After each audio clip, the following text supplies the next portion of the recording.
The Arena, a multi-platform gaming news podcast, is brought to you by, well, of course, you. If you want to learn more about where you can support the show, go to patreon.com/thearena_podcast.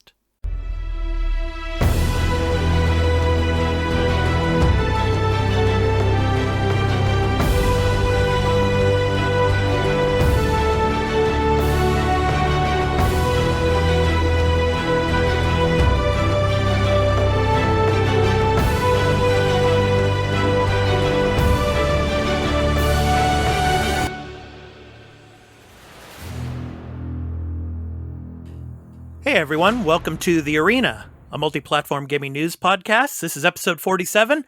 I'm your host, Expat, along with my co-hosts, Burly of BurlyMenGaming and Turn-BasedCarl. How you guys doing, man?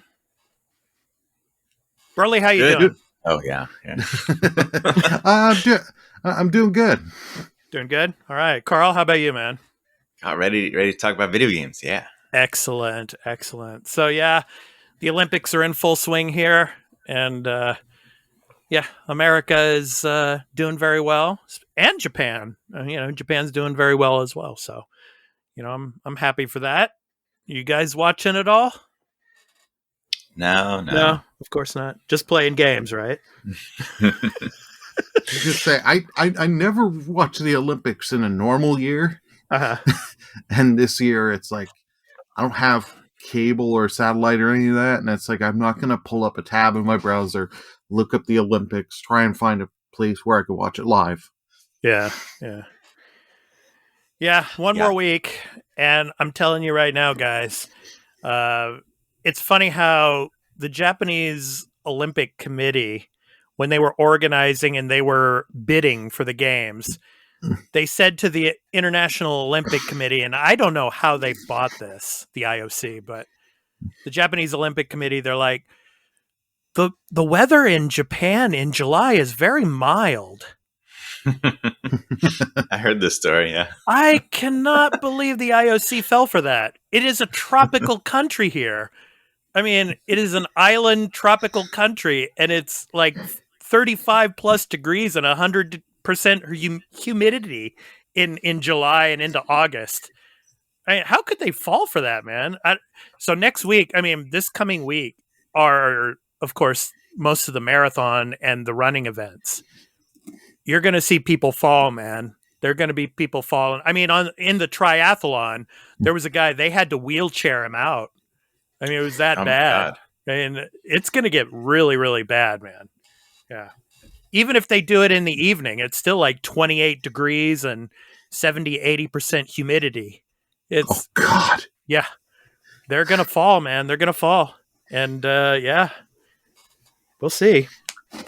But, the 1964 Olympics in Tokyo was in October, but the reason why it can't be in October now is because, like in the United States, of course, that's right in the middle of the NFL football season. And there's just no way that people are going to watch the Olympics when you have NFL games going on. So, the NFL's not that big. Yeah. Your problem right there is that it's all about the money. And Yep. That's not what the Olympics should be about. Yeah. Yep. People will fall. That's for sure. Okay, so we got a big slate in this episode. First, we're going to be talking about the PAX gaming event in Seattle. And then, of course, Sony has sold 10 million PS5 consoles, as well as some other Sony news. So stay tuned for that. Also, Xbox and their Xbox's Series X and Series S and their sales. And then our topic of the show, we're going to be talking about, of course, Activision, Blizzard, Ubisoft, and, of course, boycotting games and gaming events and, talking about whether or not that can actually help to change the current situation in the gaming industry right now. And then, of course, we're going to have the Burlynator Corner and then our new game releases for this coming week. But first, a brief message about where you can find the podcast.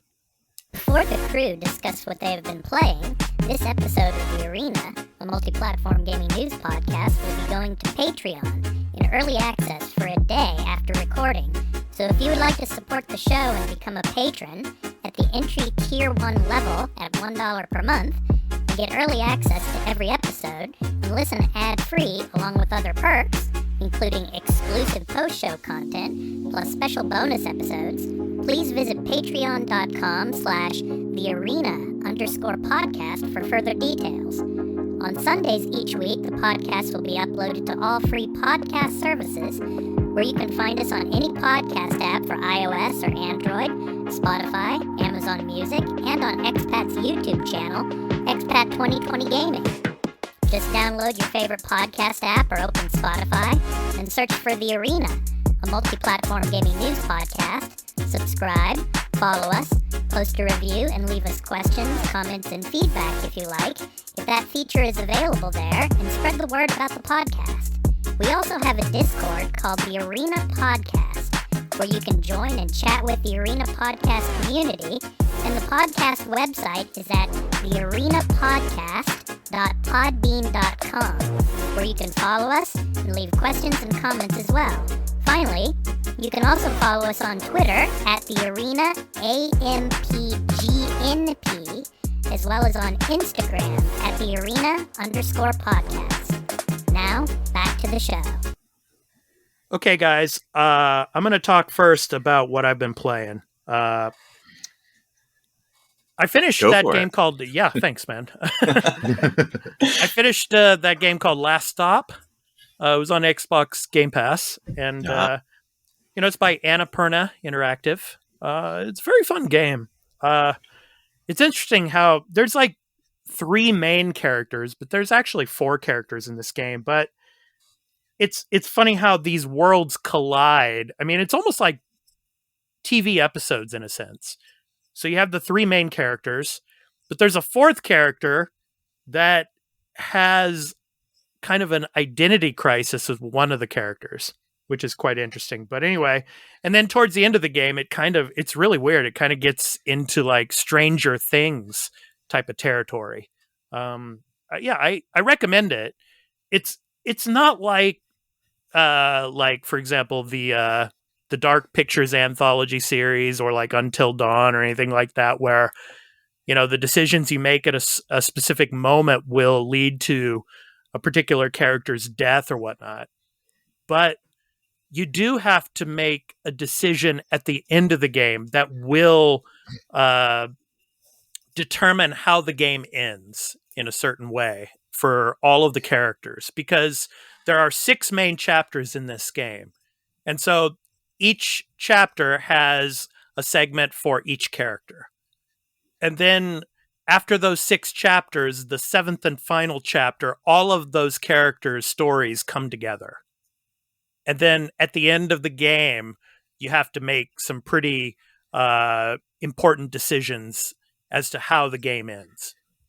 So I recommend it. It's fun. It's not like a AAA based type of game, but Could you quickly, if you don't mind, tell me what you do like when you're holding the controller, right? Because those games, I look at it and I'm like, this looks interesting. It probably has a good story, but I'm like, I have no idea actually how you interact with this thing. Well, it's a walking sim basically. So you're like, you control the character for a particular episode, and then you walk them from point A to point B, whether it's like from your apartment to your office or to the train station. And then you run into like a friend or a person that you know, and you start to have dialogue conversation with them.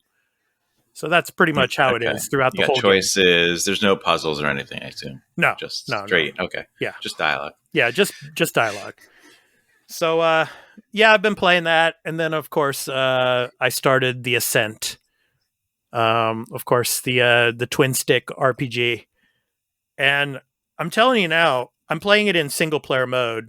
I'm enjoying it, but man, it's some of the boss battles can be pretty tough, especially playing by yourself, because you have waves of enemies coming at you and they're flanking you from all different areas. And then you have to battle the main boss as well.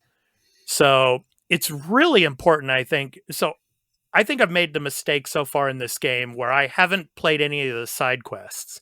I've just been sticking to the main story. And there's augmentations that you get throughout the story. And I think some of those augmentations you might get with some of the side content. So I only have like one augmentation right now, and I'm struggling to get through some of the, the areas of the game. You still got that first one? That's it? Well, no, I'm in the Cosmodrome right now. So I don't know if you've gotten Carl to the Cosmodrome yet, but no. Yeah, I played very little of it, but you get that one augmentation early. I know you can get. Yeah, that's the one I have. Those are your left and right button moves, right? Yeah. I feel like funny. Those are definitely important. Yeah, and I remember you telling me, that you made the mistake of hitting the left trigger button. Oh my god, yeah. So the first encounter of the game, I'm shooting at these guys, and I'm not hitting them, and I'm just getting killed, and I'm just getting mad. I'm like, this game just sucks. What is happening here? Why can't I hit these things? Like, I know I'm not a terrible gamer. Like, I can do this. Yeah. And then I somehow I kill them, and then like the next encounter, it's like, oh yeah, hold down the left button to aim high to shoot over guys or shoot something in the head. I'm like, really? Like every instinct of any game where you shoot a gun is like when you hold down the left trigger. Yeah. You're like aiming. And this game like makes you feel like you're doing that because it is, but for a different, I don't know how that plays into the gameplay because I haven't used that effectively in any way. Yeah. So anyway, taking cover is very important in this game. And the level design is beautiful. I mean, this cyberpunk world that you're playing through, and it's really detailed. I mean, you see like the cockroaches running around the floor and then going back into the floor and stuff like that. I mean, it's very detailed in that sense. So, but it's fun to play. I'm still early on, I think, but yeah. Do you know how to change your shirt skin? Like, the button, the left button. On the controller with the two little screens. If you push that and then you go to, I think, your character, then you can customize everything. Cause I know when you made your character, you changed your shirt, but like as I'm playing the game, it's like I picked up shirt skin, whatever, another shirt skin, and then I'm looking at the interface. I'm like, I have no idea how to change this. I can't find it anywhere. Oh, yeah. Just go back into your character, and then you can scroll down to all the loadout. Things. Maybe I'm too early in the game. Nah, it doesn't make any sense. I don't know. I'm surprised they just don't, when you get a new skin, be like, here you go, you've now gotten this. Press whatever button to go back and customize. Yeah, it's not that kind of game. No, definitely not. The skill points, you level up and you get skill points. And it doesn't really tell you very much about how that works. Yeah. And I go in there, I'm spending my skill points, and I spend them, and I'm like, oh, no confirmation, huh? No going back on that. That's nice. Yeah. Anyway, the story though has kind of lost me at the moment, and then that one guy, the main guy that's your boss, I guess, was his name Pooh or something like that. I just want to kill that guy. I hate that guy. He's like barking orders at you all the time, and it's like, shut up, man. But it's a fun game. I'm enjoying it. So that's it for me. Burly, how about you? What have you been playing? I've been playing on stream the Legend of Zelda Skyward Sword HD. Oh, okay. That has been fun. I've been enjoying the world, and it's a little bit different than your traditional Zelda game. I'm not gonna lie. I've been doing the non-motion controls. I'm gonna try out the motion controls. The controls are still something I'm still getting used to, and I'm probably like, I don't know, about 12, 13 hours in. Just because, like, you have to, like, for everything, you still, they make it kind of motion-based a little. It's like, I know you can't totally change that, or else people will riot, the purists, but I wish they would. Didn't they convert all the motion stuff to the stick? Like they did, but the way they've done it isn't the greatest. So I'm gonna try with. Not surprised there. Yeah. So Burly, how do you like Skyward Sword compared to Breath of the Wild? I like it more than Breath of the Wild because I've actually done a lot more on this than I have Breath of the Wild. Okay. But this was the first Zelda game that gave you the whole stamina meter. And I really do not like that, especially when you're in combat, because you do at certain sections get put in with a bunch of enemies. Yeah, you may be able to do some cool stuff with your sword, but you got to really watch that stamina bar, because any of the cool moves take a lot of your stamina. I see. It's the Dark Souls of Zelda games. Yeah, you're kind of not wrong on that end. but I am enjoying the world and the lore, and I will be continuing to go through it. Awesome. But I'm sure there's something we'll also be talking maybe a little bit later. I tried out a flight simulator on the Series S. Yeah, I played that as well. No, go ahead. I didn't play much of it, but that actually runs well on the Series S, even though it takes like a third of your hard drive to download it. Did you make sure to only do the online content when you installed it? Tell him, Burly. I did everything because that's what it makes you do on the Series S. What? No. How is that? That's weird. Yeah. It is the dumbest thing. But once it needs that to run properly, I could imagine. I don't get it either. But once you have it fully installed on the Series S, you can go back and then change and take out stuff. But I'm not a very good pilot. I've tried flying. For those that can do it, great. But I set the controls to the easiest way and with all the guidance stuff, and I still suck. Where did you fly to? I flew by Everest. Oh, nice. I tried to fly from New York to back into Canada. Just to see Niagara Falls from both sides. Oh, cool. Oh, cool. But I could not make it far because I'm not a good pilot.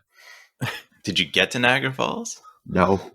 Oh, you should have at least looked at that. I'm sure that was nice. I've been trying. Trust me. I have problems taking off. Yeah. I found that it's easier with maybe the smaller planes. I don't know what it was. I was trying to take off with a 747. Maybe the airport I was on is not really, it's a small airport, and it would tell you, you push the throttle up and you get up to a certain speed, and it's like, all right, now pull back to take off. And a second later, it's hitting the emergency brakes for me already and it's stopping me because I'm at the end of the runway and I just can't take off. Why is this happening? I changed the settings then to less, instead of easy where it's doing everything kind of auto. I went to medium, and then it let me do it. It didn't stop me, emergency brake me. So I got to take off, and it was a probably really bumpy takeoff for a lot of people if they were on there. And I flew around with the 747 and went near New York City, Cool. I went near my hometown. Oh, cool. I went to the bridge. There's the Tappan Zee Bridge, right? Huh? This is the bridge from Rockland County to Westchester County across the Hudson River, which is north of New York City. Yep. And that bridge looks pretty terrible when you get close to it. Yeah, I saw that photo. There on Twitter. Yeah. And on top of that, that's not even the bridge that's there today in real life. They replaced that bridge. Yeah. Oh. So I don't know. I guess the map data isn't updated, so that's what's just there. We took our map data from 1984 because it was the cheapest data we could get. They paid us to take the data. And we're like, fuck it, we'll take it. Yeah, it's pretty when you're flying. A lot of people, everyone's putting up these beautiful pictures when you're flying. But when you get close to stuff, it's really ugly. And I understand that's not the intention of the quote unquote game, right? So I can't really super criticize it for that, but I don't. It's not for me, Yeah. Maybe I'll go back because I want to see some pretty landscape, but I'm not really going to get into it. Carl, what other games have you played this week? Did you go back to Chris Tales? I did not. No. Okay. No. I jumped into a bunch of different things. So I tried Yakuza 6. Ooh. Yeah. Because I was missing Yakuza after finishing Like a Dragon. You know, I had the itch. I wanted to play a little more, so let me see this other one. And and you know, the story seems all right in the beginning. You know, it's definitely like, here's just another story for Kazuma, right? Because he's clearly had a long life of very interesting things happen. Yeah. And now he's just kind of this guy who's running this orphanage and then has to go to jail again because, you know, he's a criminal. And then, you know, I got to the fighting gameplay, and the reason I picked Yakuza 6, I'm like, this is the newest Yakuza of the original style. Right. And I want to make sure, like, I assume the combat should be the best version. And I'm like, maybe it is. I don't know. But I wasn't really intrigued by it. I didn't think it was all that fun. And on top of that, Kazuma is like this very typical, like, sort of quiet, you know, strong character. He's not really that interesting. Yeah. So like going from playing as Ichiban in Like a Dragon, like he's a great character. He's got a ton of personality. Yeah. You know, so not really my thing. Maybe I'll go back, give it a little bit more, see if the combat gets a little better when you start learning different, you know, techniques. Have you played Yakuza 0? No, I didn't. You should start with that one because the story in that's the best. That's my opinion, but it's the best story. Yeah, I played Kiwami just to try that to see, because I wanted to see where it all began. Yeah, and I feel like the combat isn't too different from that, but maybe you know, if you compared it directly, you might see it. Yeah, but the presentation, like they're awesome. You know, they did a great job with just like the text. You know, it comes up on the screen. It looks just beautiful, and just the way everything is, the interface. That's all great, and that you know you get in Like a Dragon as well. So yeah. But other than that, I played a little bit of Omno. Oh, yeah, me too. Yeah, it's pretty. Really pretty, peaceful. Just like like third person, just open area, just like puzzle. You know. Now that is the company that made Journey, right? I think. Is it? Yeah, I never played Journey. I think it's the company that made Journey. No. If I'm not mistaken, but you get those vibes when you're playing it, though. Mm-hmm. You know, the same premise. I mean, you're on this great journey. You know. Yeah, it's a cute game, and I think if you're looking for something to just relax and there's no stress and there's no combat, you know, you just jump around, climb up things, try to solve puzzles. You know, there's little creatures and you can like interact with them, but like. You just kind of like scare them off or just do something cute with them and they pop out little light energy. Yeah. You know, it's nice. Yeah. So that's what I made the mistake. I started that first and then I went to the Ascent. Yeah. Oh, that's a big mistake. Yeah. Yeah. The stress of all the combat in the Ascent. I mean, it's frenetic combat, man, in the Ascent. So yeah. Now let's see. Okay, the game that we talked about the other two, Flight Sim and The Ascent, which I tried both of those a little bit. The game I put the most time into was Crimson Skies. Ooh. Which is, original Xbox game, just came on Game Pass. Yep. And it's a game that I always thought, this is something that people talk about as like a Xbox franchise that could come back. And you know what? They're absolutely right. Yeah. I think this game is like, I don't know what I was expecting, but it's way better than what I expected. Because I mean, obviously it's old, right? So like they have the cutscenes, you know, they're really old CG. They don't look great, but there's full voice acting for everything, and your character is basically like Nathan Drake. You know, like his name is also Nathan, by the way. So, okay. But it's set like in I think in the 1930s, and it's this alternate timeline where I don't know, like the United States is split up into all these weird different territories, and just like everyone flies around in planes, and there's sky pirates, and it's just this weird different world. And I didn't expect that it to be kind of open. Like I thought you're just going to jump in, you're going to fly a mission, and then story, next mission. But you get to, there's like areas that you start in, and then there's another map. But like that first area, you start flying around, you shoot down some planes, whatever. This voice acting, you're doing some mission. And then they're like, oh yeah, go find this guy. We need him to pilot the Zeppelin. Because that's your home base, is your Zeppelin. Okay. And then you're just free flying around this area, and you can find sort of secrets, like tokens for upgrades for your ship. And there'll be little icons, like a little like money sign icon, and you fly over it, you just hit X, and it'll just go into like a dialogue, and someone will be talking to you and telling you, hey, I need you to do this and this thing. And then you'll go and you start flying off and doing that. It's not like, it doesn't stop you. It doesn't break things up. It's like, I'm surprised that it almost feels like there's little mini open worlds that you're just flying around in and doing missions. Awesome. And you can even jump in like to other planes. So if there's another plane landed somewhere that you're allowed to use, you just hit X, and then there's an animation, shows you land. The guy jumps right out, he climbs to the other plane, takes off, and you're already go. There's no loading time or anything. Oh, that's awesome.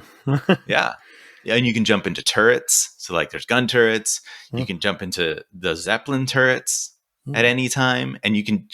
It's really cool because it allows you to like beat the mission any way you want. So like you can fly around and just shoot everything in your plane, or you can jump into the turrets on the Zeppelin, and there's like 4 different turrets that you can cycle through, and they have different types of gunfires. You can get a whole bunch of different planes. I mean, it's a cool game. I really enjoy it, and I want to finish it. Awesome. Cool. Bring it back, man. Bring it back. I think if you could do a AAA version of it, well, it seems almost AAA for the time. And I think if you could add in sort of like Uncharted, like third person action segments somewhere in between, so like you get more grounded with the hero and the other people around him, that would be an incredible, fantastic game. Yeah. Cool. All right, so let's jump into the news. So the first story, have you guys been to any game shows? I mean, I've been to TGS a lot here in Japan, but no. Yeah, I've only been to Comic-Con, New York Comic-Con twice. Okay, so the Comic-Con. Okay. Yeah. Well, this is from GeekWire and Thomas Wild. So PAX gaming event in Seattle will now require proof of vaccination or negative COVID test for entry. So the organizers of the upcoming Penny Arcade Expo in Seattle, also known as PAX West, have announced that the event will now require either vaccination or negative COVID test on entry. Attendees of the upcoming gaming convention, scheduled to be held as an in-person event on September 3rd through 6th at the Washington State Convention Center, will be asked to show proof of a completed COVID-19 vaccination series or a negative COVID-19 PCR or antigen test, as well as valid government-issued ID. This comes in addition to the previously announced safety guidelines, which include a reduced capacity for the show and mandatory face masks inside the building for all attendees. Cosplayers have been informed that their costumes for the show must also include an actual face mask. An outfit that includes a non-mask face covering does not count. So, guys, what do you think, man? I guess moving forward, it looks like they're going to have these mandates, and I wonder if there's going to be resistance to this as people are trying to get into these events. What do you think? Carl, what do you think, man? I mean, it's the right thing to do. These events, I mean, going to New York Comic-Con, I mean, it's packed, right? That's the one I went to. And there's there's a ton of people. It's a petri dish for sure. Yeah. And PAX specifically, I've heard of people talk about the PAX plague. And it's a thing that in the industry where people say that, like you go to PAX, you're probably going to get sick. Yeah, pretty much all of them. Yeah. Right. And this is before, COVID, of course. So, I mean, and it's in Seattle. So like that, I don't know, that's probably a place where you're probably not going to run into too much, very liberal resistance. city. To that. I think the crowd, the type of people who go to these things probably aren't going to be the type of people who are going to put a lot of resistance into, vaccination and and proof of COVID tests. So yeah, it's good. You got to stop it because that Delta variant, man, it's bad. Yeah. It's really bad. Nasty stuff, especially where you are, right, Carl? Yeah, in Florida. In Florida. Yeah. I mean, the governor here just, he just made an executive order so that the schools are not allowed to have mask mandates. Oh my God. Yeah. Just, I don't know. So that's what I'm dealing with here. So. Yeah. I mean, I'll just say this once, and I'm not going to say it again. But I'm going to reiterate what President Biden said. He said, "With when it comes to freedom, freedom comes with responsibility. And people need to be responsible and get the vaccine. That's all there is to it." Mm-hmm. So, it'll be interesting. I mean, like you were saying, Carl, like PAX West in Seattle, it's pretty much a liberal city, so probably not so many problems there, but let's see how it plays out in PAX South. That's going to be, where the hot spot is, of course, in America right now in the southern region for a lot of the new outbreaks. So, if they actually have the event, I mean, they might cancel it. Who knows? But do you know where that is? What city? I don't know. Maybe Austin. I'm not sure. But I think it was in Texas last time. I'm not sure, but in the South, that's for sure. So, but I think this is a good thing.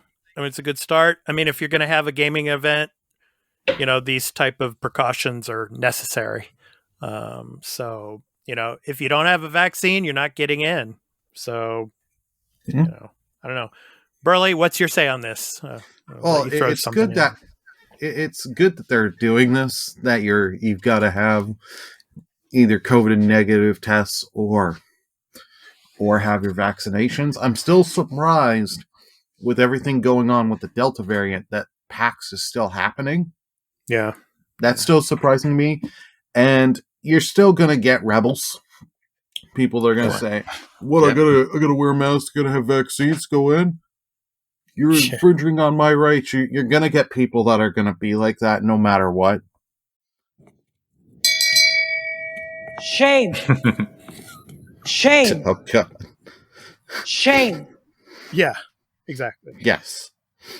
And you're going to have, apparently, expats calling the shame, and they're going to have Lady Headey's head CGI imposed on some other woman's body. I didn't know Expat on, right? that with a mask on, yes. I didn't know Expat had that kind of info he was holding back. Yeah. Would you guys go to this event? No. Yeah, I wouldn't either. No. I mean, I'm telling you right now, guys, because I've been to TGS a bunch of times, Tokyo Game Show. And like you were saying, Carl, it's a Petri dish. And there's thousands and thousands of people, just packed together in a room. I mean, shoulder to shoulder. I mean, there's just no ventilation whatsoever. I mean, just forget the fact that you're wearing a mask. The fact is you can't even breathe. Even if you're wearing a mask, you can't even breathe in these rooms. And it's so hot because it's in September. Like I was saying at the beginning of the show, that this is an island nation and it's a tropical, climate here in the summer. In September, it's still humid and hot. So, yeah, no way. No way. Yeah. Okay, let's go ahead and move on. The next story up on the list, Sony. We got a lot to talk about Sony today and PlayStation. So Sony has sold 10 million PS5 consoles. Do you guys believe that? That's what they're saying. I believe it. Yeah, I believe it. Whether it's 10, we all know it's not 10 million into the hands of gamers. Right. There's a vast majority in scalpers, but they've sold 10 million. I believe that. Yeah.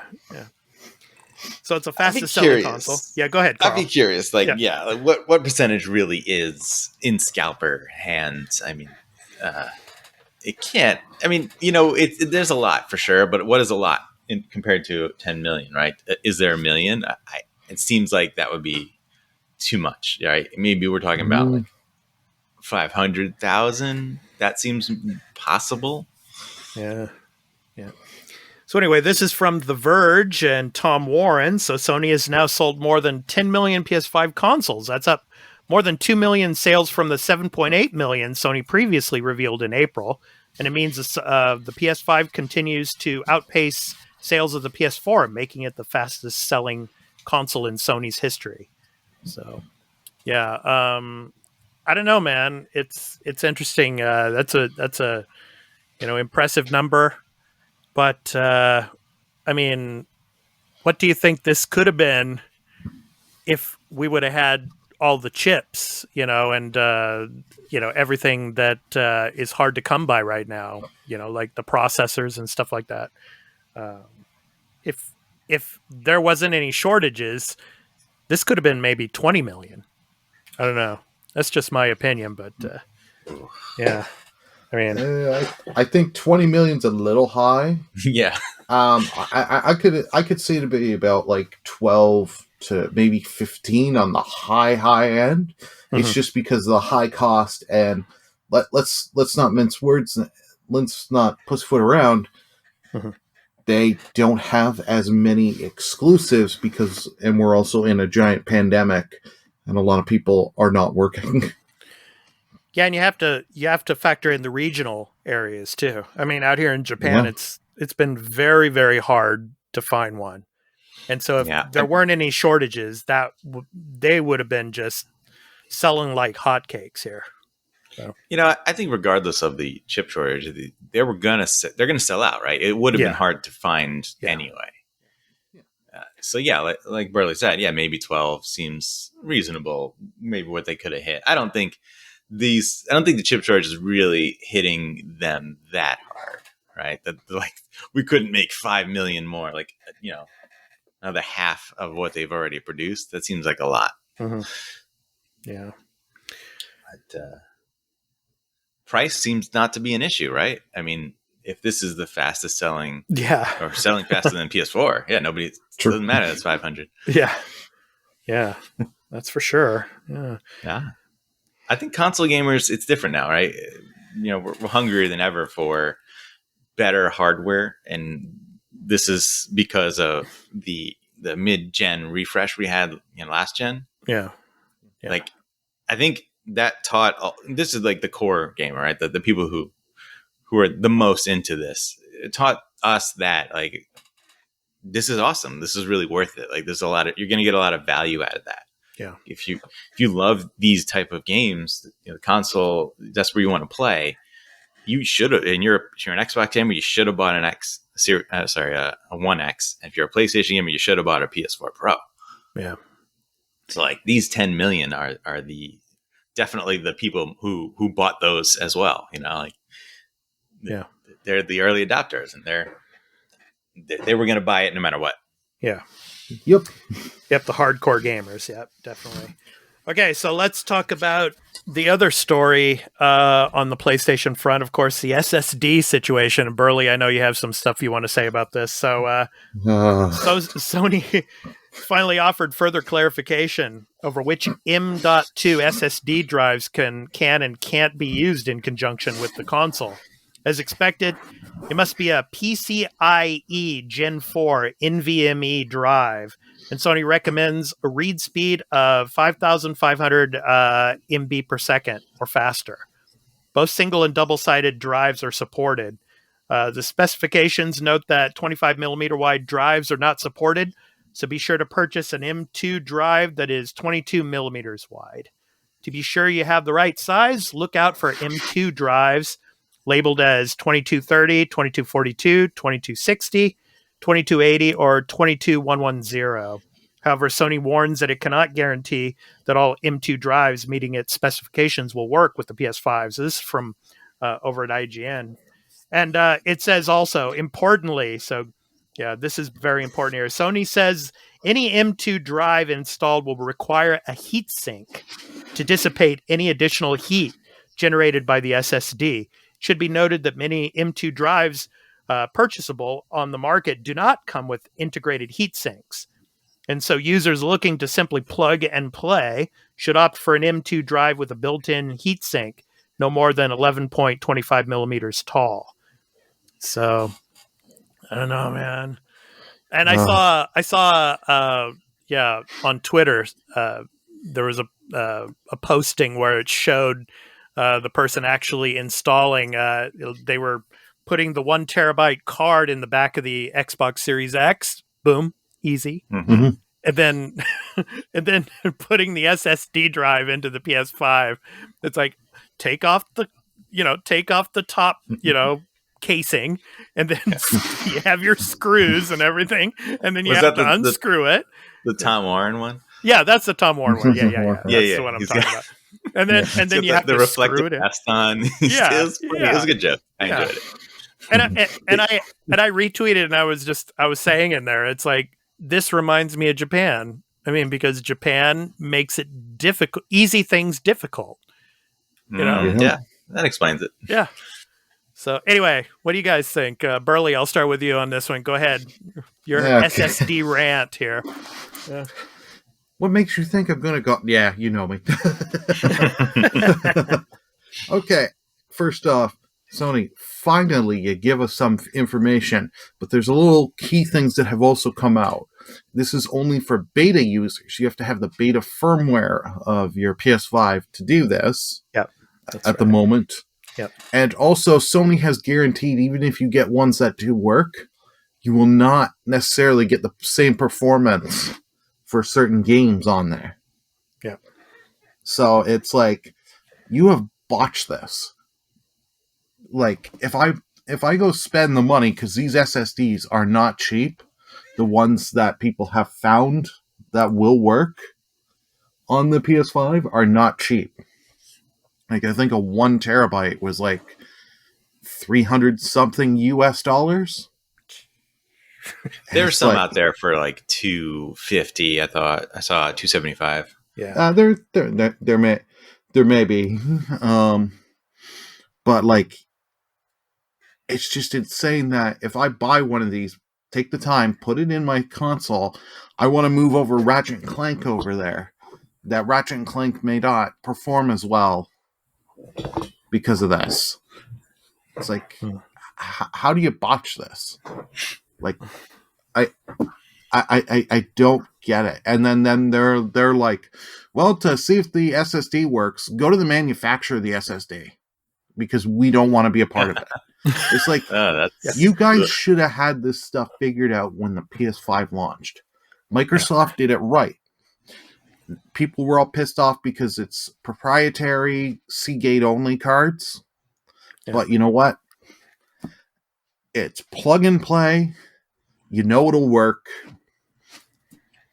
Easy. And any game that from what I've been told of people that have used them, whatever game you put on there, it works like if you had it on the internal storage. Yeah.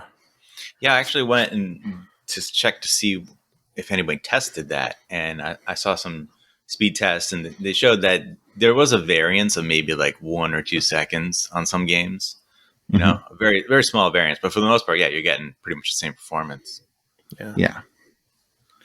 It's like, but I mean, I'm the type of person, I don't want to take the time to unscrew everything and screw things back in. You know? Yeah. I'm a simpleton in the sense that I think Xbox is doing it perfectly. You got a card, you slap it in the back. That's it. Done. Yeah. I agree. But I'm gonna be nice to Sony, all right? Yeah. Maybe out of character, I don't know. But I'll be nice. It is beta, right? Like, this looks bad. I think it looks terrible, right? All this nonsense and these hoops you got to go through. And the fact that they said, like, we can't guarantee, that you're going to get the same performance, and they're telling you got to put the heat sinks, and like, we don't know, is this going to cause heating issues, right, for the system? What if you don't? Yeah. Can you damage your system? Yeah. I mean, those are all problems, right? But it is beta. Yeah. And I joked last week that like you guys are beta testing the PS5 until they make the nice, perfect slim model. Hey, so far no problems for me. The PS5's running great. It's PS5's quiet too. Yeah. Yeah. That's good. No, I know a lot of people have no issues at all. Yeah. But yeah, like it's people are going to test this, right? And people are going to tell you what works, what doesn't work, and how it performs. Yeah. And by the time it is out in the official release, the official firmware, you're going to be able to go online, find a list, watch a YouTuber who tells you everything that's going to work properly. Yeah. And they're going to tell you what performance to expect. They're going to have their temperature guns, and they're going to tell you if it's gonna, they're going to do all the work for you, right? Yeah. And that's what obviously Sony is going to count on. Like they don't have to necessarily prove. Now I'm sure they've done all their internal testing, and they know it's not going to like blow up your system, but they can't test every drive out there. That's the issue. Yeah, true. So yeah, I mean, I think in the end of the day, like you're a console gamer. You're probably not the person who wants to do all these things. So yeah, I prefer the Xbox situation. I think it's smarter because just grab it, plug it in, done. Yep. You don't need that many options. This is going to give you an absurd amount of options that are unnecessary. Yeah. And I think Sony will see that around mid-generation, and then they're going to allow SSDs to be plugged in via USB. Yeah. But that speed is not going to work. Yeah, I was going to say that speed's not going to work. Even by USB-C, even though how fast USB-C can be, it's still finicky, and as soon as you start getting like frame drops or it being slower there, people will bitch and complain. So that's why maybe if they have a mid-generation refresh of the hardware, maybe they can fix that. Yeah.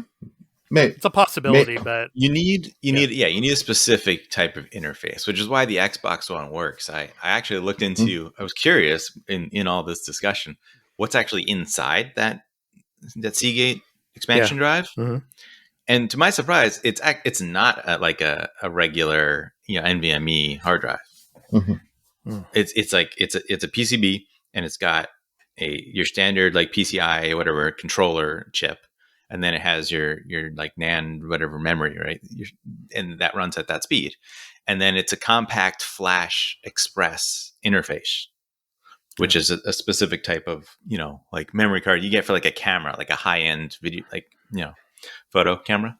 And that's how it's working. It's using another all these, like people say it's proprietary, but like all the stuff that's inside it is not. This is parts that that everyone uses in other places. Yep. And a little more Sony news before we move on. Of course, a couple of games have been delayed again. Kena, Bridge of Spirits, delayed to September 21st. So this was originally supposed to come out this coming month in August, but it's been pushed back a month. But the bigger news was it looks like Horizon Forbidden West is going to be pushed to 2022. So we were talking at the beginning here with Sony about driving console sales. Now we're not going to have Horizon at the end of the year, so it'll be interesting to see what the numbers are going to be of hardware sales, because the software, it ain't going to push it. Yeah.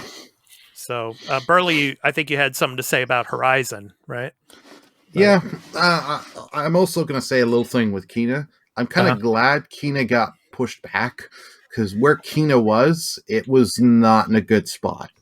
It was going to get, as much as cool as it looks, it was going to get overshadowed by Ghost, Director's Cut, Psychonauts 2, and there was something else around that same time. Like, Kena was going to be the game that gets overshadowed. At least this way, you put it back a month gives it a better chance. Yeah.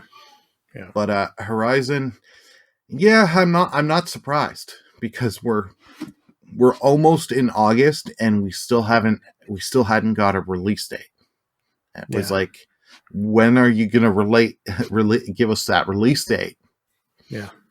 But I'm okay with delaying it, because I want this game day one, where when I get it, download it, or if I get the disc, I plop it in, it just works. I do not want another Cyberpunk situation. Yeah.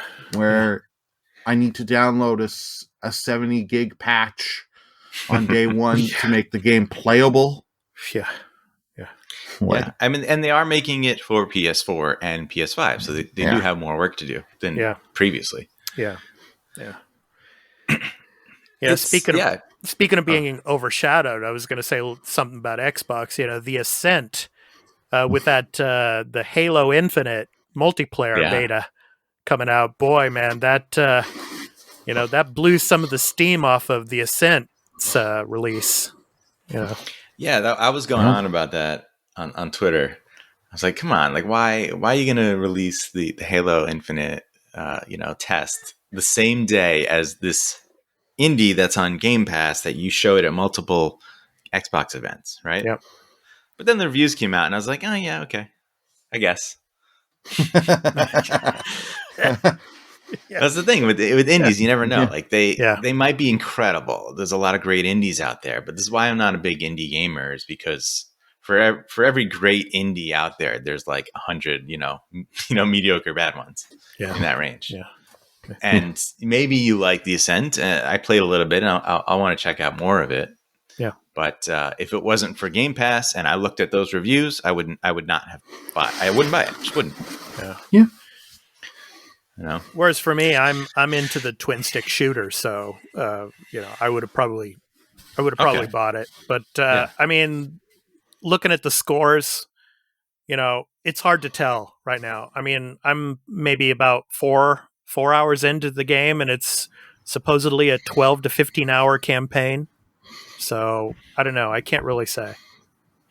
Yeah, the thing I read in reviews that seems to be part of the issue is that the RPG elements aren't that great from what a lot of reviews are describing. Like the depth isn't really there, and they said that the loot drops are kind of a problem. Like you're going to see a lot of the same stuff, and it doesn't work the way you would expect. You're just going to end up with the same weapon and then upgrading it. They said. Yeah.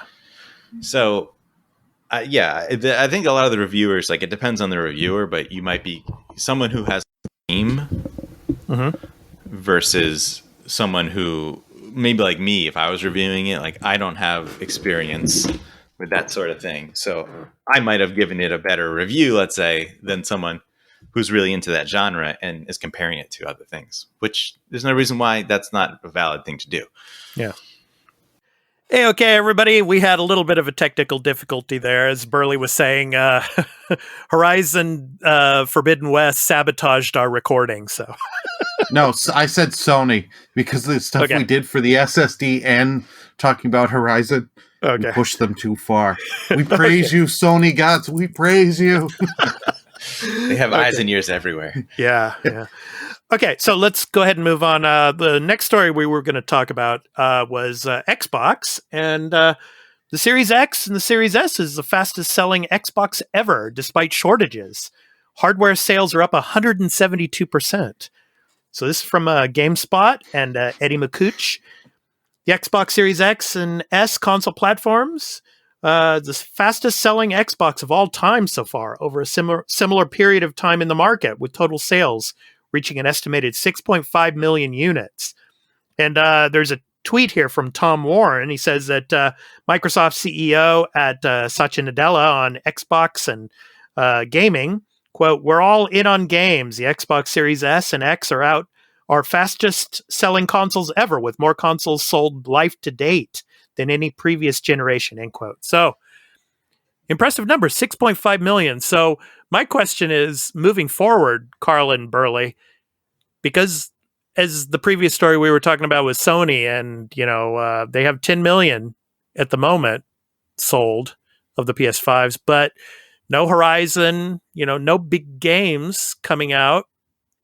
Could the Xbox Series catch up to PS5 in sales by the end of the year? What are your guys' thoughts on that? Carl, I'll start with you. What do you think?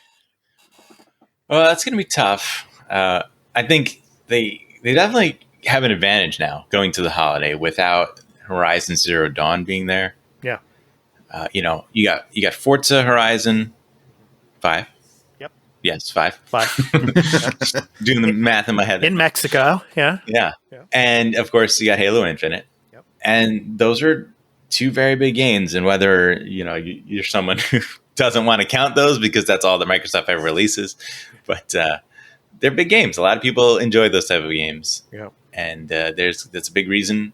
So, yeah, they could close the gap in a very significant way. And I believe the Xbox will probably be the more in-demand product in the holiday season, but that doesn't necessarily mean they'll sell more because than PlayStation, because, well, they're just going to sell out. I don't think it matters. They're just going to sell out without any games. Yeah. Burly, what do you think, man? I agree with Carl. Mm-hmm. They've actually got games coming in the holiday season. You've got Horizon, you've got Halo. So those are some big things. They'll do some catching up. I don't think they'll overtake, but not because of I think just more lack of they can't get enough out there. Mm-hmm. But Microsoft does have those all access, making it a little bit easier for people. If you really want to get these consoles, get them. Yeah. And I've known a few people that have just bought in the Series S or X because they can just buy Game Pass and not have to worry. They're like, okay, I can try a bunch of stuff and play. Yeah. Yeah, Game Pass is going to be the key, I think, because there's so much coming out. I mean, late this month, and then, of course, into next month, and we're going to be talking about that a little bit later. But, with all the stuff coming down the pipe with Game Pass, that's going to be an incentive for a lot of people to pick up the hardware. So we shall see. Yeah, Game Pass is the real game changer for Xbox. Yeah. And I think it's really, at this point, what's holding it over until all the exclusives start hitting. Yeah. They bought all these studios, and we know that there's just going to be a nonstop deluge of exclusives coming to Xbox at a certain point. Yeah. Right? Like, maybe that's beginning the end of this year. Yeah. Next year, who knows, right? Next year's, I think, also kind of up in the air. But I think by the time you get to 2022, you're just going to have a steady stream of big exclusives coming to Xbox every year. It's never going to end at that point. Yeah, and every month, pretty much. Yeah, every month they'll have something, right? Yeah. When it might be something small, whatever. I know the goal is to have something big, but I would say if they can drop a nice AAA game, once a quarter, yeah, that's awesome. Yeah. I don't need more than that, and you can fill in with like AA's and indies. Yeah. So if you look at what they've done already with this being the fastest selling Xbox ever, they even said that it's the best sales like ever as far as even Xbox 360 days, like in any given time period, right? Yeah. Like this is the biggest volume. Yeah. It's only going to get better for them. Yeah. How can it be worse when they start dropping, Starfield and was it Redfall and every other game? Yeah, what's Stalker next 2 year? and all the others that are coming. Yeah. We have to factor in too, though, that there are 2 SKUs here. You have an X and an S that are combined, so in sales numbers. But but PlayStation has a digital only also, right? Yeah, that's true. Yeah, that's true. Yeah, I'm curious to see which one's selling better, the S or the X. That's the one I'm interested to see which one is outselling. I wouldn't be surprised if it's the S, because I've seen I've known people that have had easier times getting the S and saying, well, I don't care about the highest thing, and to get a cheap little box that I can just buy Game Pass and go. Yeah. Yeah, the X is sold out, everywhere, right? S has been in stock more. They come back in, but like I've seen, the photos on the internet of stores with S just like on the shelves, right? In suitcases. Yeah.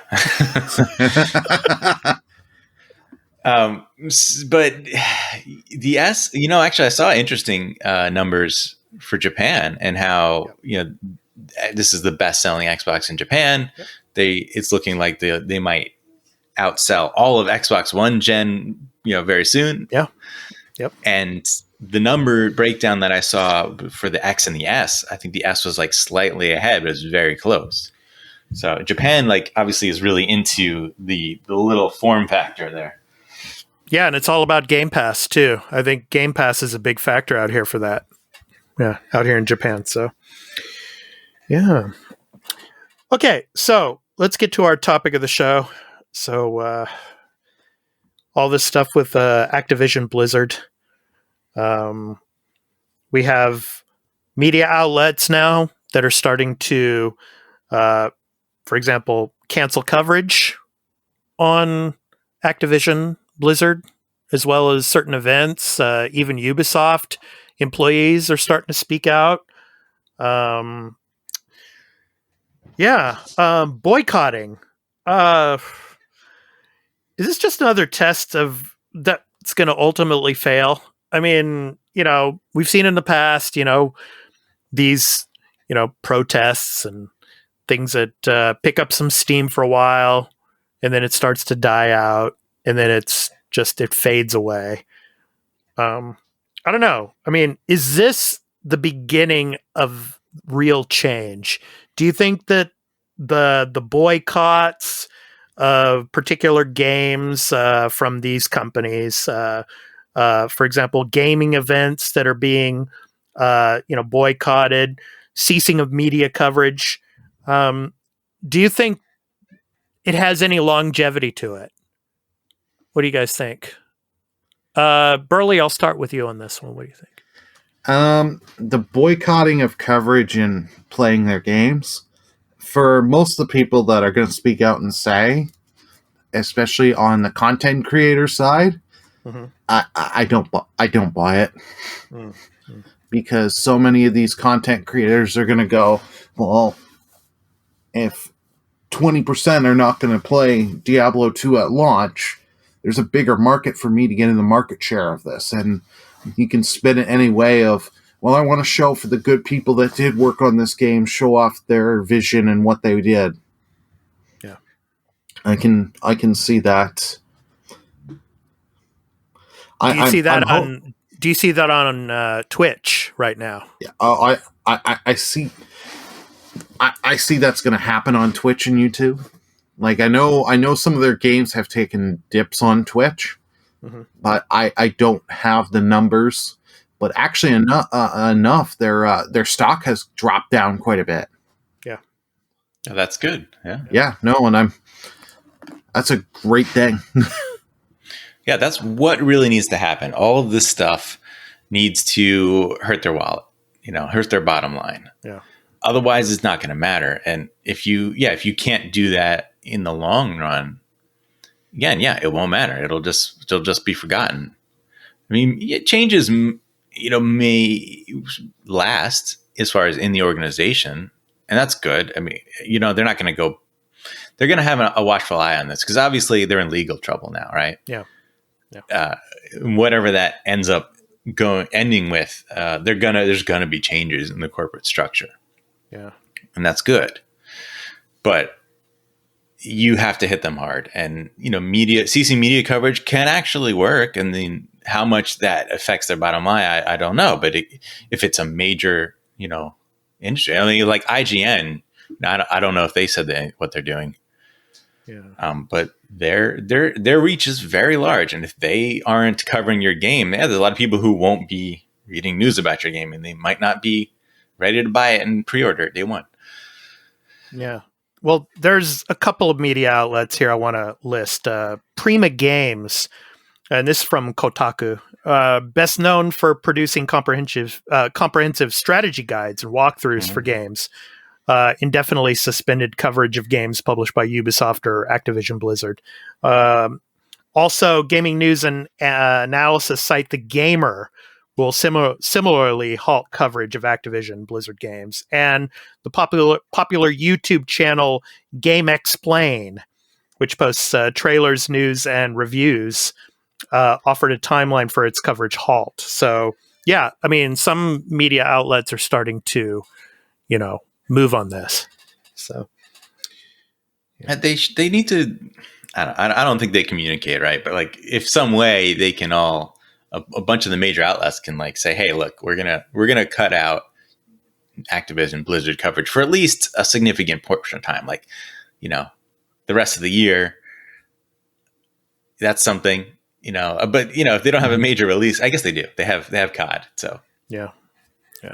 Go after that. If you can hurt their COD sales, oh man, they are going to be furious, and they're going to do something about it.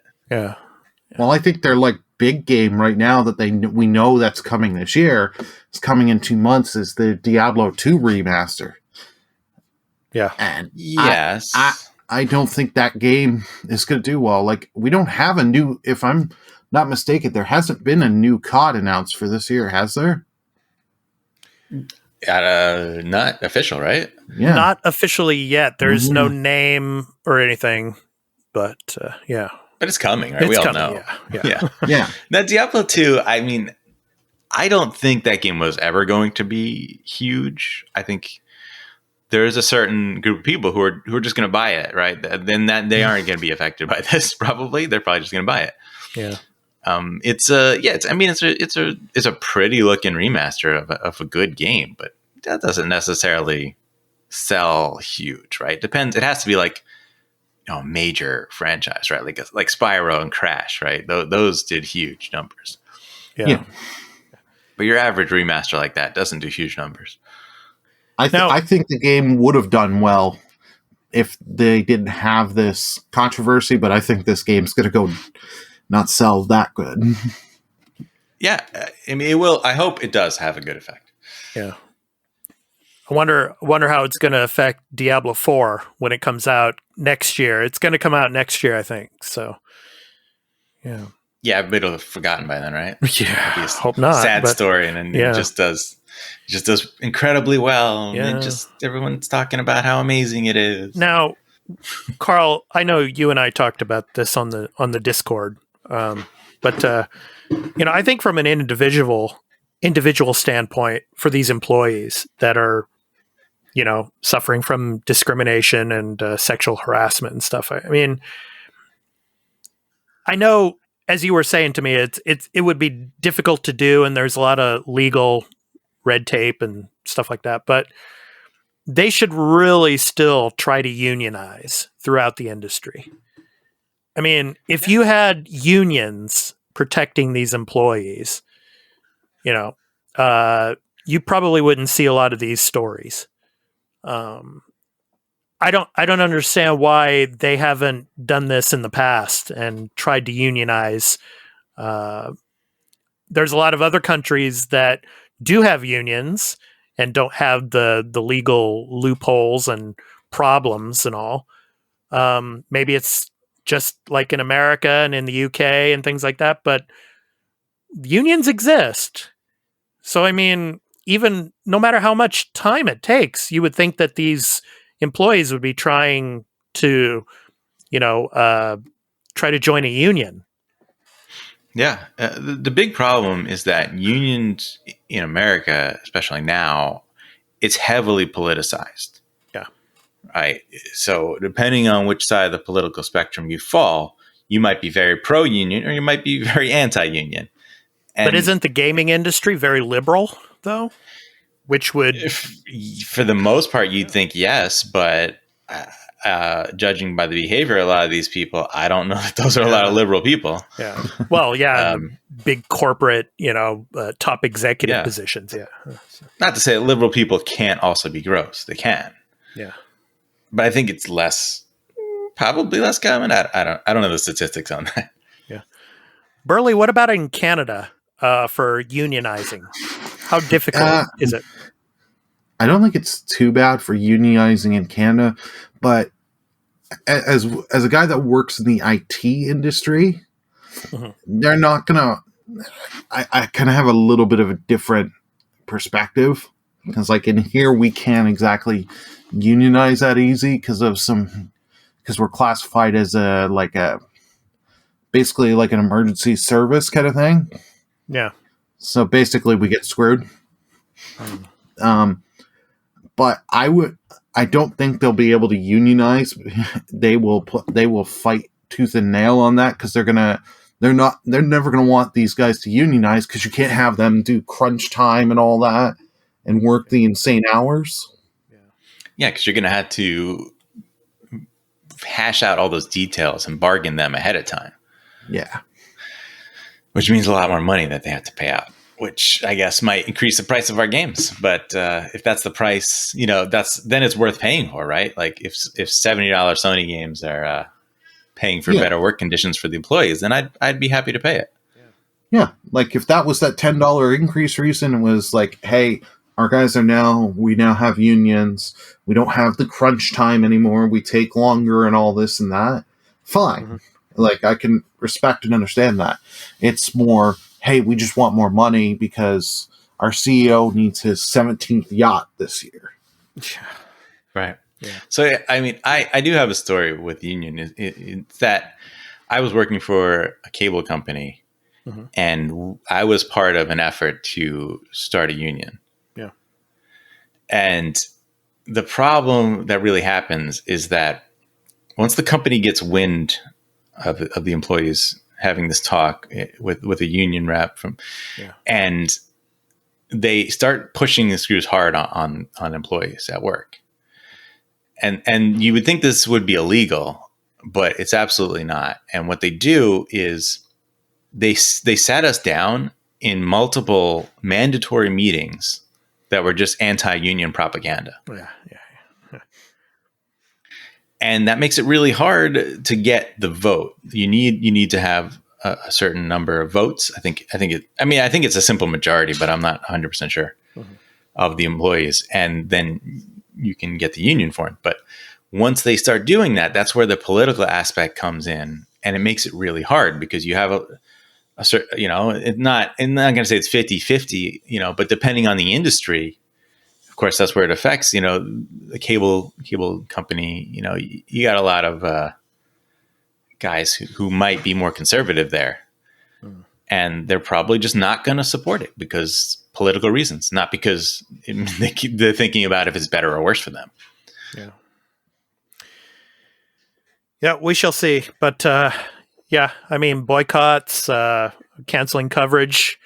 We'll see if it continues to hit the wallets of these, big gaming publishers. We shall see. I'm wondering how many other companies. Sorry to just keep kind of going on, but we had Ubisoft joining into it. I'm curious to see how many other companies are going to step in and say. Yeah, I'm surprised Microsoft hasn't said anything yet. At least I haven't seen. Maybe they said some sort of support, but not done anything big, right? Well, from what I've seen so far is employees coming out like on Twitter and praising the working environments like at Microsoft and, like with Xbox. But I could see them putting together an actual like effort, like some sort of campaign or program, because they've done that before with other things when it comes to like minority workers or mm-hmm. or female workers, right? They've had drives and things and programs within the company to improve those things. Yeah. Okay, and from our listeners, Burly, you know this person on Twitter at KillTellDawn. I think he's one of your viewers on your live streams. So he wrote in just as you can on our Twitter page at the Arena AMPGNP. That stands for a Multiplatform Gaming News Podcast. So KillTellDawn writes, I feel that they should follow through with a full investigation on all ongoing companies to make sure that this doesn't keep happening, referring to all the sexual discrimination and the harassment in the companies. So, yeah. Wouldn't that be something, right? Yeah, definitely. That is very much wishful thinking there. Yeah. You're going to need a federal level, effort. Yeah. And I think the federal government is, looking at other things at the moment. Yeah, so. Right. Good luck. Yeah. EA would see this and just laugh. There'd be one or two companies that would just do this out of voluntarily thinking, well, we could make a little bit more. make it look like we're goodwill. So we'll just do this. Yep. You won't have very many that would ever do it. Yep. Yeah, it's weird because I feel like there's not even national coverage of this story. Yeah. I was watching the news and I saw the story, the whole like Scarlett Johansson Disney, lawsuit thing. Yeah. They actually mentioned that on the national news, and I'm like, get out of here with this nonsense. This shouldn't be on here. Yeah. I'm like, why don't you replace this with the Activision Blizzard story? Like, that's a serious, bigger issue that needs to be discussed. Yeah. But if it's not getting that sort of coverage, I mean, it's never. I don't think you're going to see it. Yeah. Yeah. But anyway, at Kill Till Dawn, thank you so much for writing in, just as you can, to our Twitter page at the Arena, AMPGMP, as well as on our podcast website, the Arena at podbean.com. Of course, thearena.podbean.com. That's our new Podbean site URL. So next up, the Burlynator Corner. What the fuck?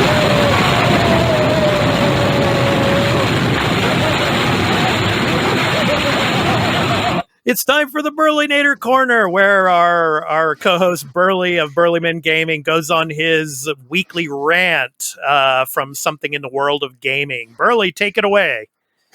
Hey, you got to bring that energy that we have there in that sound. Yeah. Burlynator Corner. So for our topic for the Burlynator Corner this week, so we have one of the creators for the Simpsons Hit and Run wishing to go back and get an HD kind of remaster for the game. Matt Seelman, that was the name. Sorry, I was trying to re-look up the name because I was blanking on the name.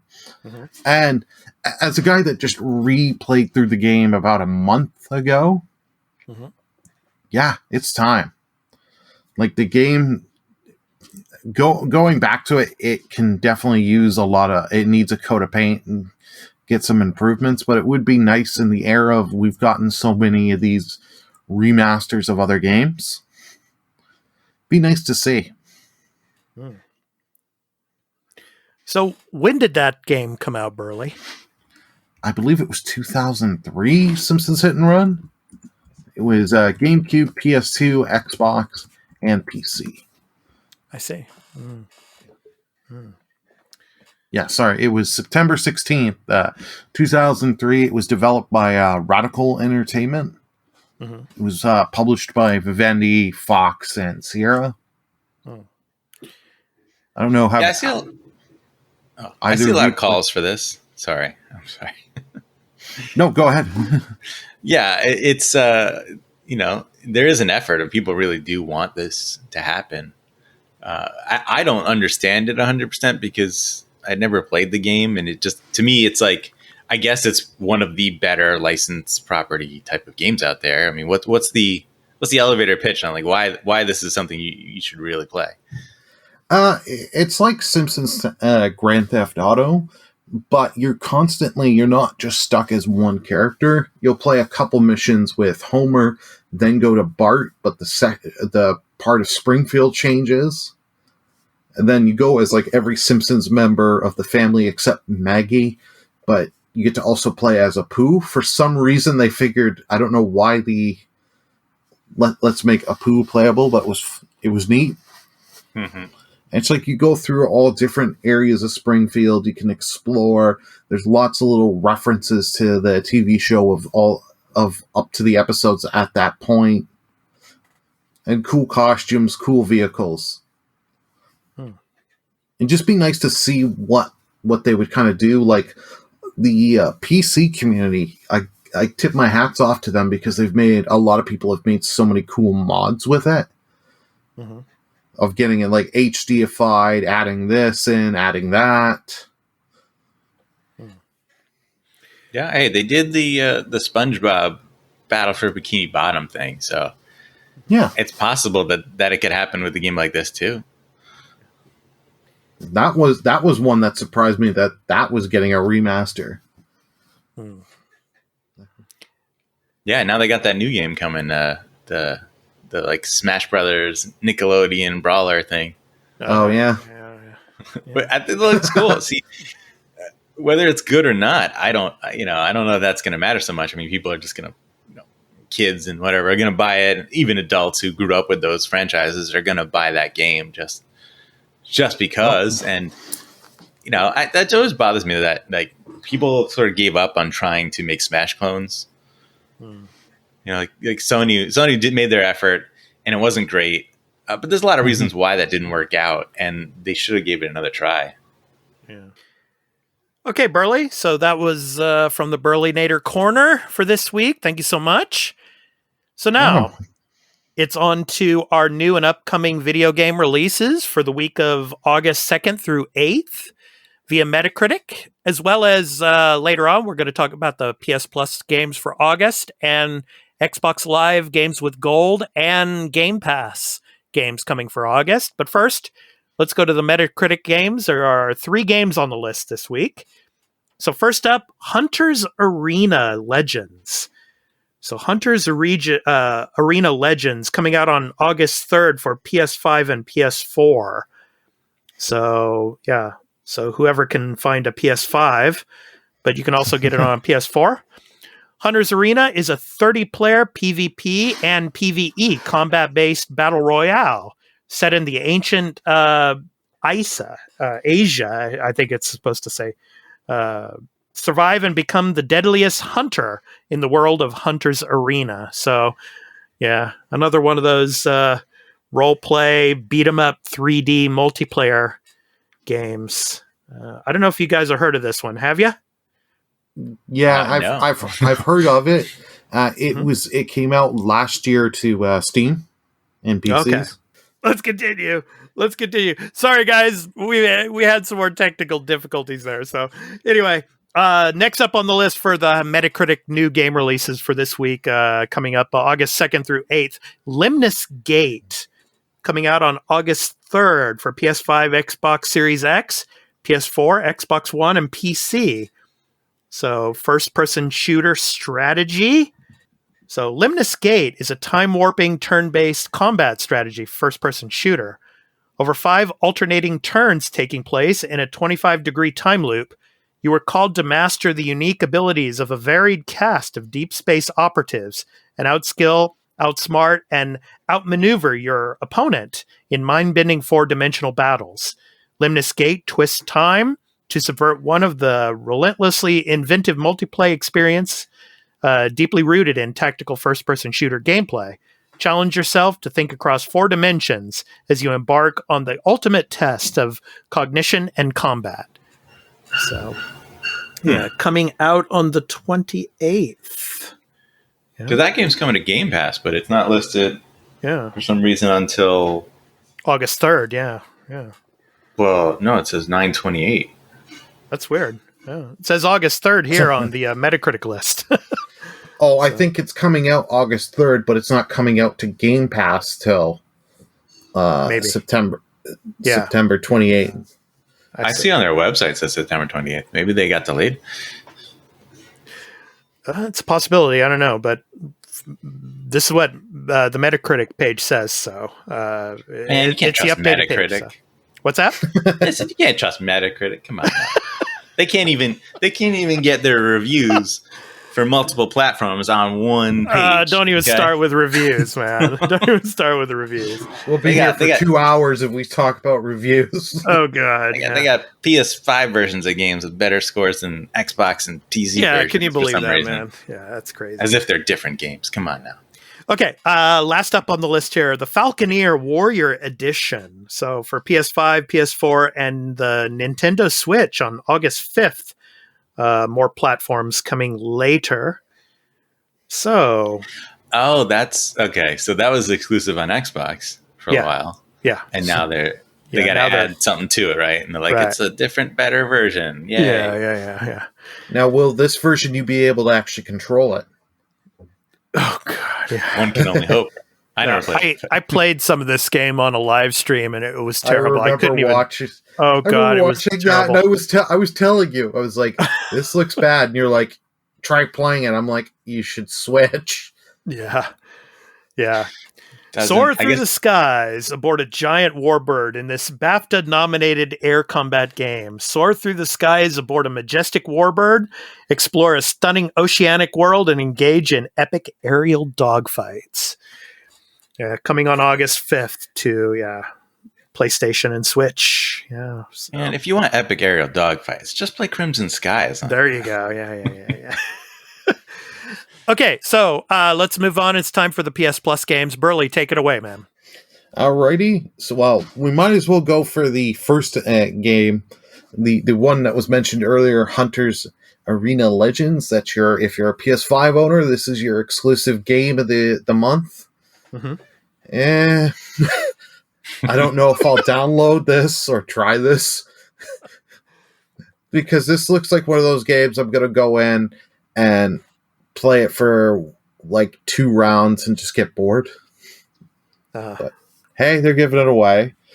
And to keep up with the let's just play arena with a bunch of people, Plants vs. Zombies Battle for the Neighborhood, your PvP game.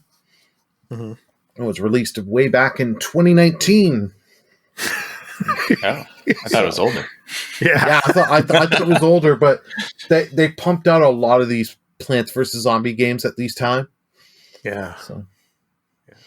So if you're into that, you want more Plants vs. Zombie, don't want to pay for it, and you're paying for PlayStation Plus, they got you covered. Cool. Okay. And for the last game, we've got Tennis World Tour 2. So if you needed more tennis in your life, Sony's giving it to you. It was a game that came back out last year in September. Mm-hmm. I'm where's Virtua Tennis? What happened? Yeah. I was gonna say where's Virtua Tennis? Give us that. Yeah. I'm not a tennis guy. If you're gonna put a gun to my head of any of these that I would actually play, I'd probably sit and play the Plants vs. Zombie. Mm. I was thinking you were going to say, I'll just take the bullet. No.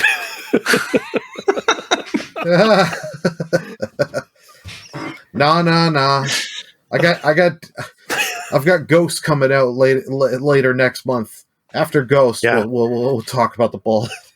Yeah, there's been a huge uproar about these PlayStation Plus games recently. I mean, they were doing good. They had really good months. Like even though last month, like I didn't care for some of the games. Like I tried out A Plague's Innocent Tale, and I'm working on getting the platinum on that game. Burly. A Plague's Tale Innocence. Yes. Plague's Tale. Yes. Yeah. Sorry. That's all right. Yeah. Because I'm a crazy man, I get the game name wrong and going for the platinum trophy. But like that was a great experience to just give out for free and play. Yeah. I think what happened is they spoiled their player base. They gave them some like really big things, like Final Fantasy VII Remake. I mean, and Days Gone, right? Like these big AAA games. Yeah. And then when they pull that out and they don't do it, and people, they get all mad and they get pissy, and that's your fan base. Sorry. Yeah. You did it to yourself there. And they don't have a Game Pass equivalent, so they throw all these, some of these titles up to PlayStation Now, like God of War and things like that. Yeah. So. Yeah. I mean, let's not forget that PlayStation Plus gives away free games because when it initially started, that's all it was, right? It was just, here's a bunch of games that you get for this subscription. Yeah. And they were like, we're going to introduce this service that's going to compete with Xbox Live. And then that was PS3 generation when they didn't charge for online. And then when it went to PS4, now it just became, well, this is what you had to pay for online. But of course, we still do the free games. Yeah. And Xbox had to copy because now their service looked worse. So they give away free games. And that's why games with gold never really gives anything amazing out, because was never the intention. They were just trying to keep up with what Sony was doing. Yeah. And I guess that's a good transition to go into Games with Gold for August 2020, right? There you go, Carl. Take it away, man. Yeah. So we got actually a good month here. You got Darksiders 3. Yeah. And this is, of course, they do their weird thing. So this is August 1st to 31st. And then August 16th through September 15th, you got Yooka-Laylee. Yeah. Which, I mean, I'm interested to try that one just because Banjo-Kazooie is something that everybody raves about. Yooka-Laylee wasn't it exclusive to PlayStation for a while? I think. Oh, I don't think so. It was one of those Kickstarter games. Okay, yeah. Like your Mighty Number 9 and Bloodstained. Yeah. Oh God, Mighty Number 9. Oof. Oh yeah. Oh. Yeah. So yeah, Darksiders 3, Yooka-Laylee, both solid games. Those are your Xbox One level games, and then you got your 360 games. You got Lost Planet 3. Mm-hmm. Capcom game, August 1st to the 15th. There you go, Burly. Woo! Capcom. Mm-hmm. Yeah. Yeah. I'm interested in that one. I was surprised to find out that one is a prequel. So I'm like, oh, okay, so I can kind of jump in, and if I don't have to care what happened before that. Yeah. In the previous games. And then Garou Mark of the Wolves. Yeah. And that is August 16th to 31st. That is, if anybody doesn't know, is a Fatal Fury, SNK fighting game. I actually have played that one. Mm-hmm. Like I probably a decade ago via an emulator. Yeah. So it's if you like those games, it has really nice animations as far as character sprite work goes. Mm-hmm. It's one of those weird, like in the series where all of a sudden you don't have all your characters from the previous games. You got like maybe 2 or 3, and then they just made a whole new cast, which is why it's not called the Fatal Fury, whatever, 52, however many of those damn games they have. Cool. And how about the Game Pass games for August?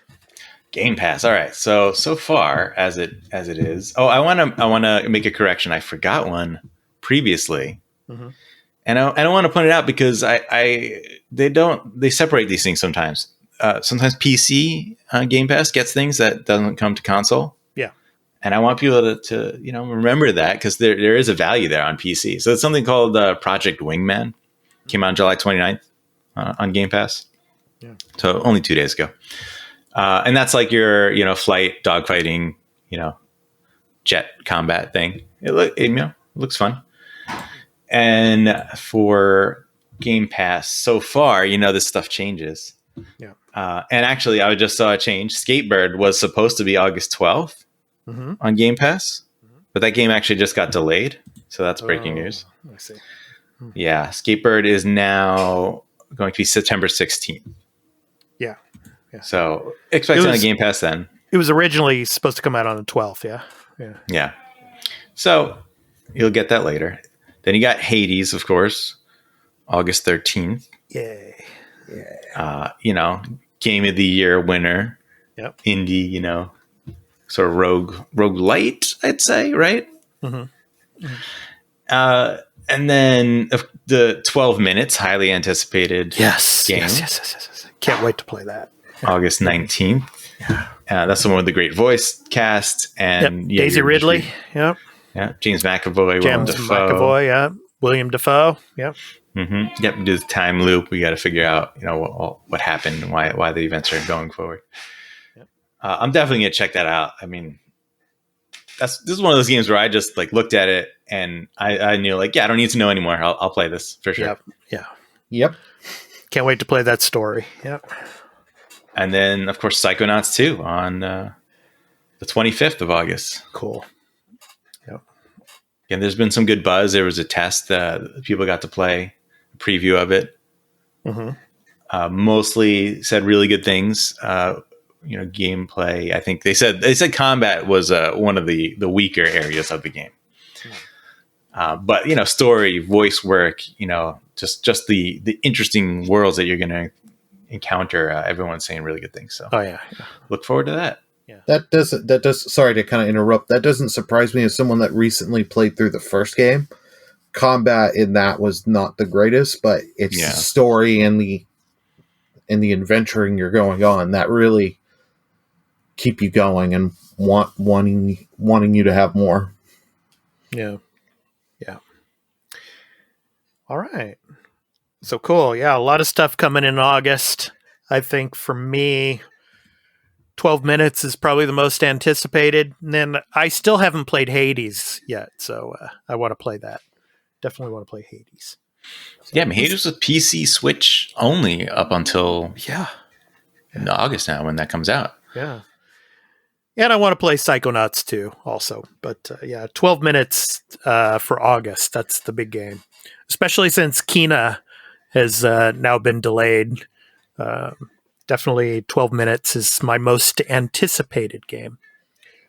So. Kena. People are putting a lot of hope into that game. Yeah. And for their sake, I hope it delivers because, man, if that game isn't excellent, man, PS5, Scott, I almost literally nothing, right, for the rest of the year. Hey, you got Deathloop in September. Oh, God. I totally forgot about that game. Yeah. That's it, though. That's it. I'm sorry. Pretty much. I apologize to Deathloop. Yeah, okay. That's it. Those are the only two other things, but... Yeah. I've already considered that an Xbox game because, Microsoft bought the studio. So I still, it's not that I forget that it's a, timed exclusive. It's just hard to think of it that way as a PlayStation game. Yeah. All right. Now, for our listener mail, of course, one of our friends of the show, his name's John Caleb. Hope I'm pronouncing that correctly, John. So on Twitter, he has a question for Carl. Actually, he says, I'd be very interested in hearing TurnBasedCarl's thoughts on Digimon Survive delaying again for 2022. Is this game low-key being canceled? Oh, Digimon, man. Come on. We know it's Digimon. Digital monsters, man. Yeah, okay. They are our champions. If you're here in Japan, though, it's, Digimon. Uh-huh. So, I believe you. Japanese, pronunciation. But, Digimon, yes. But us rubes over here in America. Yeah. You Americans, you American guys out there. As we watch the cartoon in our youth. Hey, I should be talking. I'm an American, but yeah. I was going to say, you are an American. I'm an American, but I've been living in Japan for 25 years now, so I feel Japanese in a sense. Yeah, that's a long time. I'm the only non-American here. Yeah. Canadian, man. Yeah. So, I'm going to have to disappoint you, John, there. I've never played a Digimon game. I didn't know they were still making them. So, sorry about that one, but I hope that game comes out. I mean, I'm sure it's a long running franchise. I know there's been a lot of games. It's one of those franchises that I was a Pokemon guy, and I feel like you're kind of one or the other in most cases.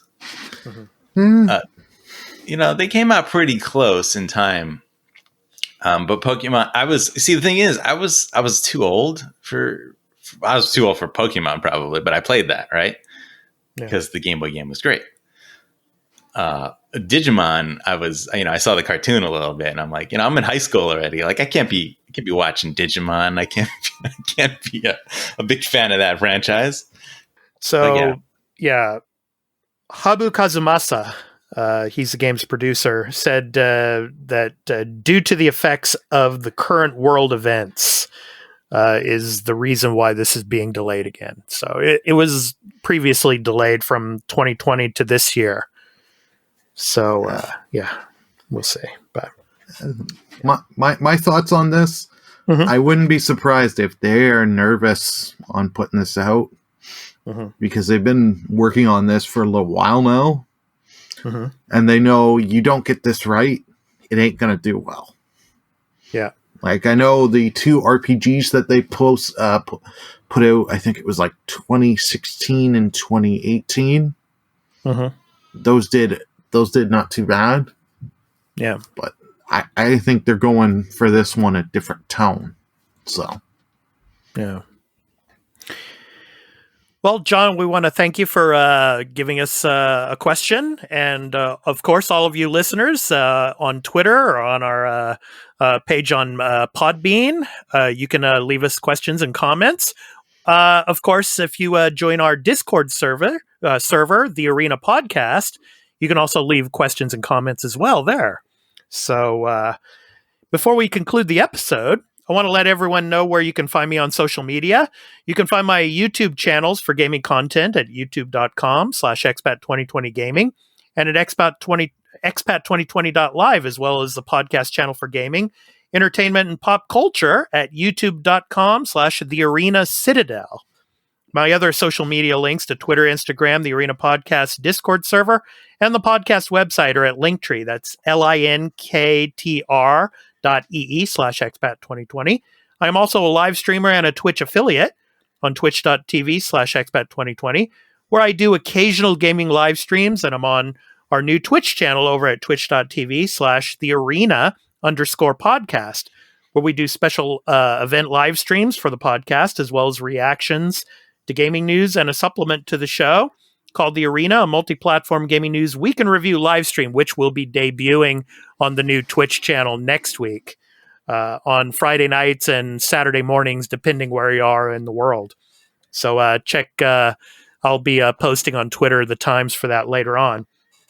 So also, finally over on Patreon, we now have a special bonus series, which is part of the podcast called The Arena Extra Take, that focuses on spoiler and spoiler-free gaming reviews, gaming industry-related discussions, and interviews with special guests. It goes up to Patreon exclusively for patrons at patreon.com/thearena_podcast. And tonight I'm going to be recording the next episode with Mocha Butter. She's a Twitch streamer, and she's been on the podcast a couple of times. And we're going to be discussing Apex Legends Season 10. So please visit the site for further details on how you can become a patron and support the show and all the content we deliver. That does it for me. So, Burly, where can people find you on social media, man? You can find me on my Twitch page, twitch.tv/BurlyMenGaming. You'll be most likely, if you're going there, you'll see me be doing Skyward Sword HD. Mm-hmm. So, and you can also find me on Twitter at BurlyMenGaming. I currently actually have a little poll up going on for the next JRPG, and it's actually a pretty close race last I checked. There's a couple days left on the poll. You've got options of Legend of Dragoon, which I've never ever finished, Golden Sun, Dark Dawn, and Final Fantasy 1. So cast your vote. Cool. Thanks, man. I voted for Final Fantasy 1. So. Yeah. Nice. Yeah, I think I did too. Yeah, me too. The Pixel remaster, I imagine? No, the GBA. Come on, wait, isn't it out? Yeah, the Pixel remaster's out, but I'm not spending $30. I think you should do it for your fans. If they vote for it. If they don't, well, sorry. They get nothing. There you go. If it wins, you can. If Final Fantasy 1 wins, I'll get the Pixel remaster version. And now I know how much time we got. I guess they're pushing it. I think you got 3 days left on the poll. All right. So I know what Carl's doing for the next little bit on Twitter. Find me on Twitter at Turn-BasedCarl and vote for Final Fantasy 1. Yep. On Burly to start streaming that, and ask me all your Digimon questions. Yeah, and Digimon. So, Carl, what are you going to be continuing to play? The Ascent this coming week? The Ascent? Yeah, I want to play more Ascent. I definitely want to go back to Crimson Skies. I'm like real hooked on it. I want to finish that game. I really, really enjoy it. I just don't know. I didn't expect that at all. Yeah.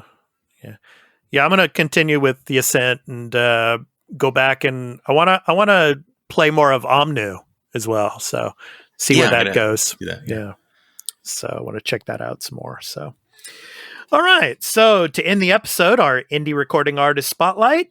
This week's spotlight is on The Originals, comprised from the top art list original team of talents, combining old school and new school sounds into one funky, fresh melting pot.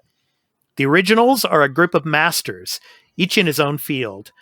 Asef Ayalon and Peter Spacey, producers extraordinaire, connecting decades of funky grooves together with the dream top-liners Roy Young, a vintage soul master, and Offren, pop experimental diva. When brought together, the sparks are natural and the groove just won't stop. From the title song of their album called All Mashed Up. This has been The Arena, a multi-platform gaming news podcast, episode 47. I'm your host, Expat, along with my co-hosts, Burly of BurlyMenGaming and Turn-BasedCarl. We hope to catch you in the next one. So take care, everyone. Peace out.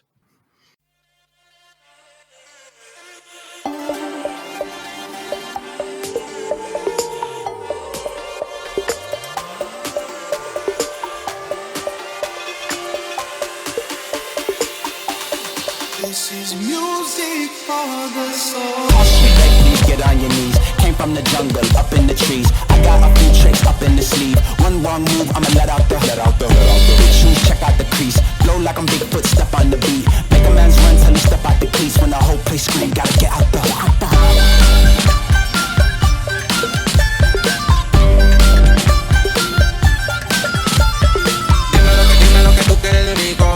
Es lo que te gusta de salir y se suena. Cuando baila reggaetón pa' mí que muñeca. Me gusta salir y se así.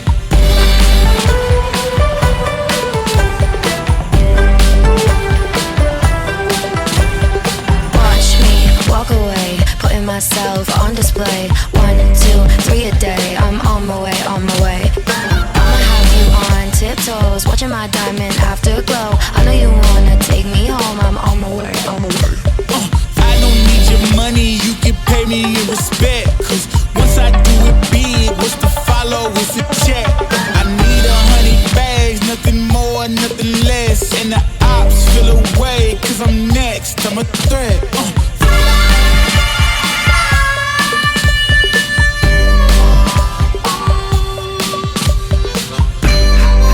Think something new under the sun.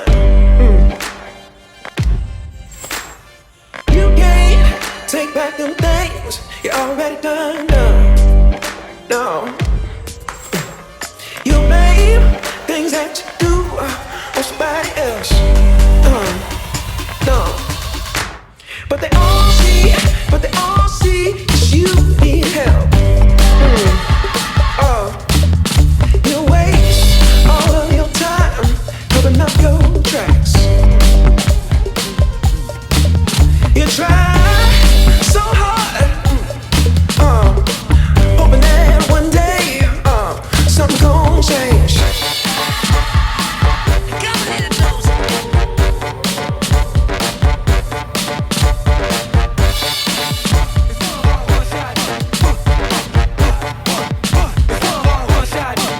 Stop that.